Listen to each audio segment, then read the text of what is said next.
आज हम पढ़ेंगे आयुर्वेद का परिचय।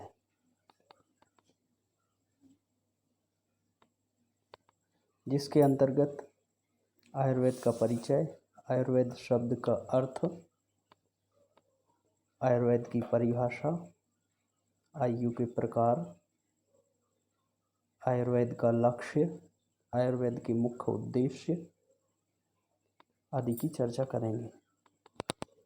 आयुर्वेद हम सभी एक चिकित्सा पद्धति के रूप में जानते हैं। यह भारत की ही नहीं परंतु विश्व की सबसे प्राचीनतम चिकित्सा पद्धति है और इसमें केवल रोगी के रोग के निदान का वर्णन नहीं है, परंतु स्वस्थ व्यक्ति रोगी हो ही ना, इस पर बहुत अच्छे से विचार किया गया है और बताया गया है कि आहार विहार, आचार विचार, दिनचर्या, ऋतुचर्या, सद्व्रत आदि के माध्यम से कैसे व्यक्ति स्वस्थ जीवन जी सकता है। इसके उपरांत फिर भी यदि कोई व्यक्ति बीमार हो जाता है तो उसके उपचार के लिए उचित प्रावधान आयुर्वेद के अंतर्गत किया गया है। इसलिए योग और आयुर्वेद में शरीर, मन और आत्मा को स्वस्थ व प्रसन्न रखने पर बल दिया गया है और इसीलिए आयुर्वेदिक चिकित्सा पद्धति प्राचीन होने के साथ साथ आज भी उतनी ही उपयोगी, प्रासंगिक और वैज्ञानिक है जितनी कि पहले थी। आयुर्वेद के उद्देश्य की चर्चा करते हुए आचार्य चरक बताते हैं, प्रयोजनम चास्य स्वास्थ्यस्य स्वास्थ्य रक्षणम आतुरस्य विकार प्रशमनम च। अर्थात आयुर्वेद के दो मुख्य उद्देश्य आचार्य चरक ने बताए हैं।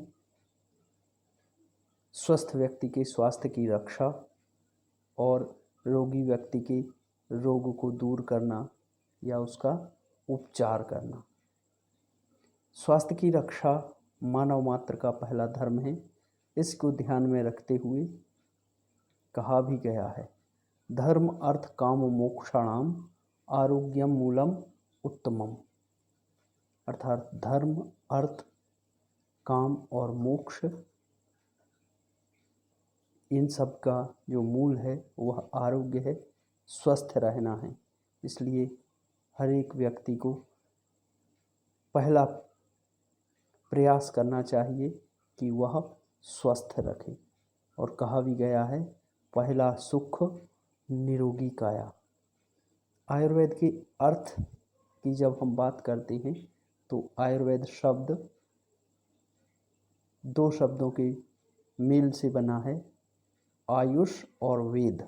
जैसा कि कहा गया है, आयुषो वेदः आयुर्वेदः, जिसमें आयुष का अर्थ होता है जीवन और वेद का अर्थ होता है विज्ञान। इस तरह आयुर्वेद का अर्थ है जीवन का विज्ञान। आयुर्वेद की परिभाषा की जब हम बात करते हैं तो आचार्य चरक की सबसे अच्छी परिभाषा इसमें हमें मिलती है, जिसमें कहा गया है, हिताहितम सुखम दुखम आयुस्तस्य हिताहितम मानम चतच यत्रोक्तम आयुर्वेदः स उच्यते। अर्थात जिस शास्त्र में 4 प्रकार की आयु, हित आयु, अहित आयु, सुख आयु, दुख आयु और उसके लिए पथ्य, अपथ्य, प्रमाण और अप्रमाण रूप में वर्णन हो, उसे आयुर्वेद कहते हैं। हितायु जो सभी प्राणियों के हित की बात करती है, अर्थात स्वयं हित और परहित की कामना रखती है और आयुर्वेद में इसका आचार रसायन में और उसके पालन में बहुत अच्छे से वर्णन किया गया है। अहित आयु जो दूसरे के अहित की बात करता हो। सुख आयु जो व्यक्ति के शारीरिक, मानसिक, आध्यात्मिक रूप से स्वास्थ्य है, ज्ञान विज्ञान बल वीर्य यश पराक्रम पुरुषार्थ धन संपदा एवं इच्छानुसार सारे कार्य पूर्ण करता है, वह सुख आयु से युक्त पुरुष है।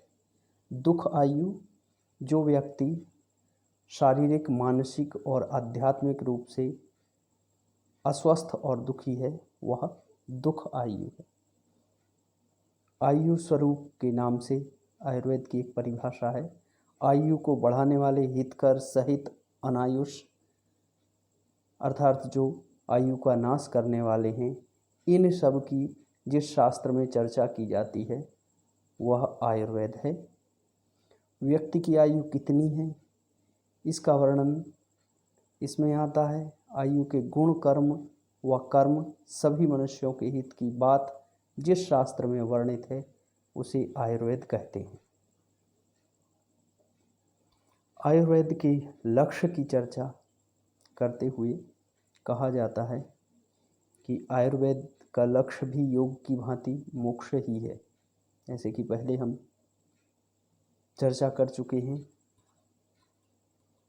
धर्म अर्थ काम मोक्षाणाम आरोग्यम मूलम उत्तमम, अर्थात धर्म अर्थ काम और जो परम पुरुषार्थ मोक्ष है, उन सब का मूल आरोग्य है।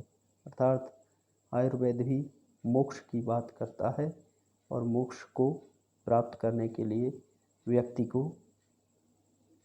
आजीवन आरोग्य रखने की बात करता है। आयुर्वेद के मुख्यतः 7 उद्देश्य हैं, जो कि इस प्रकार से हैं। रोगों की प्राथमिक रोकथाम, प्राइमरी प्रिवेंशन। आयुर्वेद एक ऐसा चिकित्सा विज्ञान है जो व्यक्ति के स्वास्थ्य को बनाए रखने की बात करता है।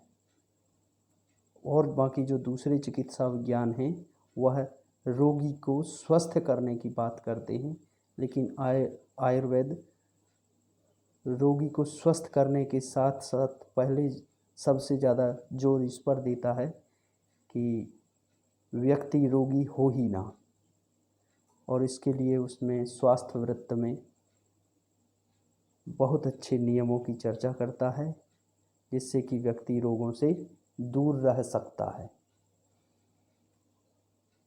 जिसमें कि अष्टविधाहार जीवनदायी औषधियाँ के प्रयोग से शरीर को रोगों से लड़ने की क्षमता प्रदान करता है, जिससे व्यक्ति रोगों से दूर रहता है। दूसरा उद्देश्य है आयुर्वेद का द्वितीयक रोकथाम, सेकेंडरी प्रिवेंशन। आयुर्वेद चिकित्सा पद्धति के अनुसार अगर हम किसी के शरीर में कोई रोग ऐसा देखें जो कि एक बार आ गया है और दूसरी बार फिर से आएगा, तो उसके लिए आयुर्वेद में बहुत अच्छी औषधियों का वर्णन, जो कि दुष्प्रभाव से दूर रखते हुए व्यक्ति को आजीवन रोगों से भी दूर रखेंगे और उसे स्वस्थ रखेंगे। नियंत्रण या कंट्रोल, जीवाणु या विषाणुओं के संक्रमण से जो रोग होते हैं उनमें आधुनिक चिकित्सा पद्धति बहुत ज़्यादा उपयोगी है।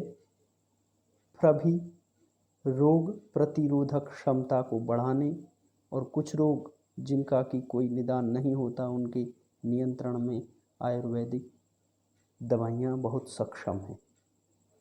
रोग निवारण या क्योर करने के लिए आयुर्वेद बहुत से रोगों को पूर्णतः दुष्प्रभाव रहित निवारण करने में सक्षम है।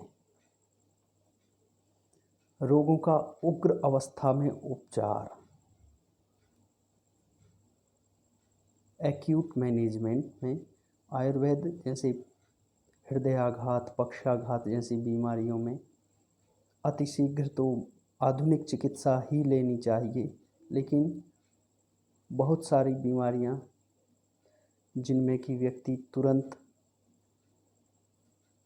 ज़्यादा खतरे के मुहाने पर नहीं हैं, उनके उपचार में आयुर्वेद बहुत ही उपयोगी है। उनकी उग्र अवस्था में भी आयुर्वेद को अपनाकर व्यक्ति को या रोगी को पूर्ण स्वास्थ्य प्राप्त कराया जा सकता है।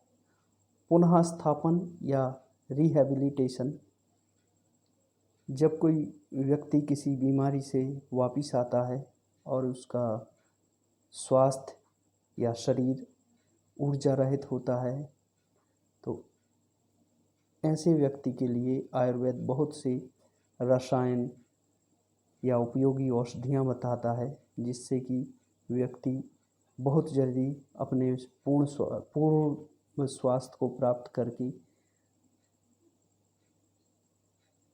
स्वस्थ हो सकता है। शमन या पैलिएटिव, रोगों के शमन में आयुर्वेद की विश्वसनीयता पर कोई संदेह नहीं है और यह व्यक्ति को बहुत ही जल्दी स्वास्थ्य प्रदान करता है। इस तरह हम देखते हैं कि आयुर्वेद एक चिकित्सा विज्ञान है जो व्यक्ति के स्वास्थ्य को बनाए रखने और रोगों से दूर रखने में आधुनिक चिकित्सा के दौर में भी उतना ही उपयोगी है जितना कि प्राचीन काल में था। आयुर्वेद का उद्देश्य व्यक्ति के स्वास्थ्य को बनाए रखना, रोगी के स्वास्थ्य को पुनः प्राप्त करवाते हुए परम पुरुषार्थ अर्थात मोक्ष को प्राप्त कराना है। और आयुर्वेद आधुनिक युग में भी दुष्प्रभाव रहित सस्ता उपचार प्राप्त कराता है, जो व्यक्ति को निरोगी शतायु पूर्णायु प्रदान करता है। आज के व्याख्यान को हम लोग यहीं विराम देते हैं। नमस्कार।